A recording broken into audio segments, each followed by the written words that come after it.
एक गांव में एक सेठ रहते थे, सेठ धर्मदास। धर्मदास को लोग नरसिंह का छठा अवतार भी कहते थे। उसी गांव में एक दर्जी रहता था, वह सिलाई का काम करता था। तो दर्जी के मन में एक दिन विचार आया कि कब तक मैं छोटे छोटे कपड़े बनाकर थोड़े थोड़े पैसे कमाकर अपना जीवन यापन करता रहूँगा। क्यों नहीं मैं एक ही बार में ऐसी ड्रेस बनाऊँ कि मेरी पीढ़ियाँ बैठी हुई खाए और मैं इतना पैसा कमा लूँ। तो दर्जी ने वो ड्रेस बनानी चालू कर दी और बनाते बनाते करीब उसको 12 साल लग गए। तो 12 साल में जो ड्रेस बनेगी उसकी कीमत भी उसके हिसाब से ही होगी और उसको खरीदने के लिए भी कोई ऐसा आदमी चाहिए।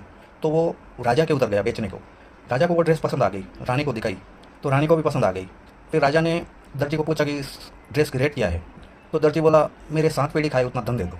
तो राजा सोचा मेरे खुद के पास तो 3 पीढ़ी खाए उतना धन है, मैं 7 पीढ़ी का धन कहाँ से लाऊं, और मना कर दिया। अब जब राजा ही मना कर दिया तो उस ड्रेस को रानी कैसे खरीदेगी।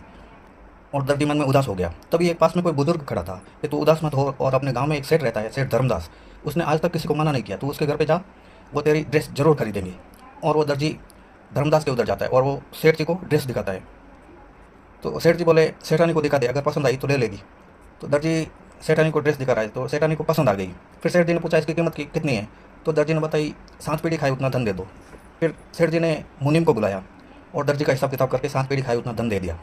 उनके घर में एक नौकरानी रहती थी, झाड़ू पोछा करती, बर्तन करती। वो ये चीज़ें देख के खुश हो रही है।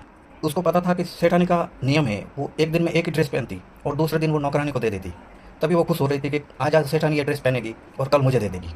एक दिन वो सेठानी ड्रेस पहनी और दूसरे दिन अपनी नौकरानी को दे दी।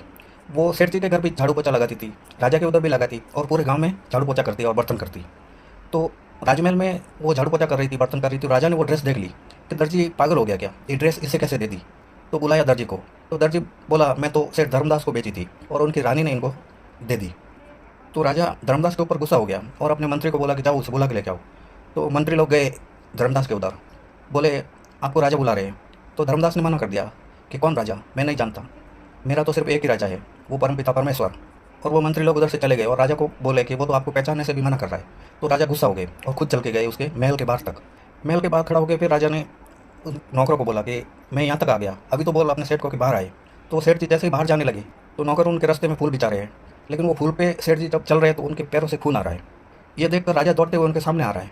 तो राजा को अपने घर आया हुआ देखकर सेठानी उनके आवभगत करती है और खाना बनाती है। तो खाने में उन्होंने खीर बनाई। धर्मदास के लिए खाना भगवान के घर से आता था, चावल की एक कटोरी रोज की। तो खीर के लिए चावल कम पड़ गए तो सेठानी ने वो भगवान के घर से आई हुई कटोरी उस खीर में मिला ली। अभी राजा और सेठ जी दोनों खाना खा रहे हैं। सेठ जी चावल चुन चुन के खा रहे हैं कि उनको पता है कि भगवान के घर से आए हुए चावल कौन से है, और राजा दोनों हाथों से खा रहा है क्यों पता है कि भगवान के घर से आई हुई चावल है तो स्वादिष्ट तो होंगे ही। दोनों ने खीर खाई और राजा हाथ धोने के लिए निकल गए। वो हाथ धो रहे थे तो उनकी अंगूठी नाले में गिर गई और राजा नाले के अंदर अपनी अंगूठी ढूंढ रहे हैं। तभी सेठ जी बोले क्या हुआ। तो राजा बोले मेरी 1-1.5 लाख की अंगूठी थी, वो नाले में गिर गई। तो सेठ जी ने अपने नौकरों को हुक्म दिया कि चलो राजा की अंगूठी ढूंढ के लाओ। तो नौकरों को उस नाले में से करीब 20-25 अंगूठी मिलती है और राजा को दिखा रहे कि लो अपनी अंगूठी चुन लो कौन सी है। सेठ जी बोले मेरी तो रोज़ खाना खाते समय गिर जाती, मैं तो ध्यान भी नहीं देता। तो राजा को ये सुनकर विचार आया कि लाखों रुपये की अंगूठी रोज़ नाले में जा रही है तो मुझसे भी बड़ा है।